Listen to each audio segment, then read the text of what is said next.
Okay, so this is a really interesting one. We're talking Nicole Kidman. Mm-hmm. Just a few days back, everyone was looking at her at the Met Gala in New York. Remember that super short, kind of edgy pixie cut? Oh, yeah, the blonde on top, dark underneath. Very Yeah. striking. Caused quite a stir. Exactly. And then, boom, just days later, she's at the Academy of Country Music Awards down in Texas. And suddenly she's got this gorgeous, long, flowing hair again. Like shoulder length, wavy. Wow, okay. That's quite the turnaround. From pixie to long in, what, less than a week? Right. It's pretty dramatic transformation. Yeah. And there's this Page 6 article that's been sort of digging into it. Naturally, people want to know how that happens. So that's our deep dive today. We're going to try and unpack this, this sudden switch.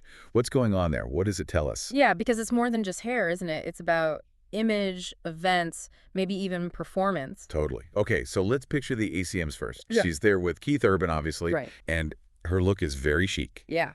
very polished. Sure. She had this black leather halter top, tailored pants, but with this, like, wraparound skirt thing going on. Sophisticated. It was matching heels, the whole deal. And the hair, like we said, long, soft waves around her shoulders. It felt very Nicole Kidman, elegant. Classic red carpet glamour, maybe. Especially for a country music event. Yeah, exactly. Now, rewind just a few days to the Met Gala. Okay, big contrast coming up, I assume. Huge contrast. That's where she had that really short two-tone cut, honey blonde on top, darker underneath, and these sort of longer curled bangs right at the front. Paired with that big Balenciaga gown, right? Right. The black strapless one. That's the one. Sweeping skirt, drop waist, diamond earrings. It was a look. Very high fashion, very dramatic. Almost theatrical, you could say, which fits the Met Gala. Definitely. But the hair was such a focal point. And immediately, people started asking, Was it real? Was it a wig? bingo. That was the big question floating around. Could she have actually cut her hair that short and then had it long again so quickly? It seemed unlikely. Which points pretty strongly towards a wig for the Met Gala. It does. And interestingly, her stylist, Adir Abergel, actually put out some information about it. Oh. What did he say? Well, according to a press release mentioned in the Page 6 piece, that short look wasn't just random. It was deliberate. It was meant to embody the essence of dandyism. Dandyism. Okay, that's an interesting reference. Yeah, I mean, what exactly does that mean in this context for the Met Gala? Well, dandyism, historically, it's all about meticulous attention to personal appearance, almost like an art form. It's about elegance, individuality, often with a touch of unconventional flair, very tailored. Okay. So applying that to the Met Gala theme, which was super fine, tailoring black style, using a sharply tailored short hairstyle, it kind of fits, right? It speaks to that confidence, that curated individuality within the theme. Right, so the hair becomes part of the outfit's statement, part of the overall artistic interpretation, not just, oh, I got a haircut. Exactly. It's a conscious choice aligned with the event's concept. Which makes sense. And it's not like Nicole Kidman is afraid of changing her hair for effect. We've seen her use wigs tons of times for roles, haven't we? Oh, absolutely. The article mentions this too. Think about 9 Perfect Strangers, where she played that guru Masha. Very specific hair. Yeah, totally different. Or going way back the hours, transforming into Virginia Woolf. That was iconic. And the nose. But yeah, the hair too. And she had a pixie cut in the movie Birth, remember that? And even in the others, that sort of 1940s style.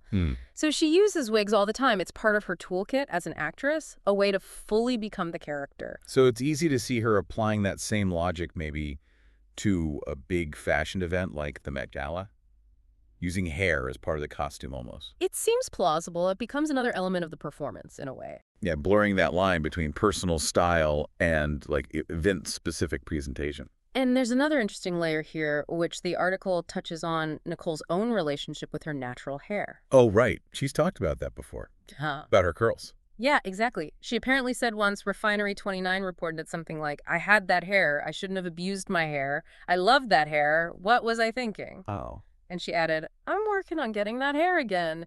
So she regrets straightening her natural curls so much in the past. That adds such a personal dimension, doesn't it? You have this global star known for changing looks, sometimes drastically for roles or events. But then there's also this personal wish to embrace her natural self again. It's quite relatable, actually. It really is. So you have this sort of push and pull, the practical and artistic use of wigs for specific moments, and then this personal desire for her natural hair. And putting it all together, that contrast between the Met Gala look Very avant-garde statement making. Right, the dandyism thing. And then the ACMs look much more classic, traditionally glamorous long hair. Yeah. It really highlights how these choices are tailored. Tailored to the event, the vibe, maybe even the audience. The Met Gala demands a certain kind of fashion statement, while the ACMs might call for something different. And that quick change, back to long hair for the ACMs, just reinforces the idea that the Met Gala style was likely temporary. A wig makes the most sense for that kind of rapid transformation. It really does. It allows for that dramatic impact without the long-term commitment. You get the artistic statement for the night, and then you can switch back. So neither look felt accidental, right? Both seemed very intentional. Absolutely. The Met Gala was a specific artistic choice tied to a theme. The ACMs felt like a return to a more familiar, yet still very elegant red carpet persona. Okay, so let's quickly recap. Nicole Kidman shows up at the Met Gala with this super short, talked-about pixie cut. Sparks immediate "is it a wig?" discussion. Then her stylist clarifies, nope, it was a specific look meant to evoke dandyism, fitting the theme.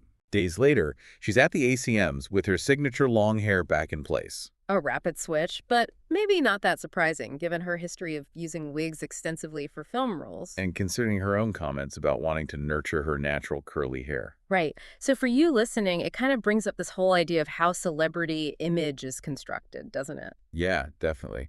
We see these public figures and they adopt these different styles, sometimes for very clear artistic reasons, like the Met Gala theme. And they use tools like wigs to make these dramatic shifts possible, sometimes overnight. So it leaves us with this final thought to chew on. When you see these incredibly deliberate fashion and hair choices, especially at major events, and you know about the practicalities, like using wigs, how much of what we see is a carefully crafted presentation for that specific moment, that specific purpose? It really makes you think about the different layers of identity, personal, professional, public, and how they're presented, maybe even performed when you're constantly in the spotlight. Makes you look at red carpet photos a little differently, maybe.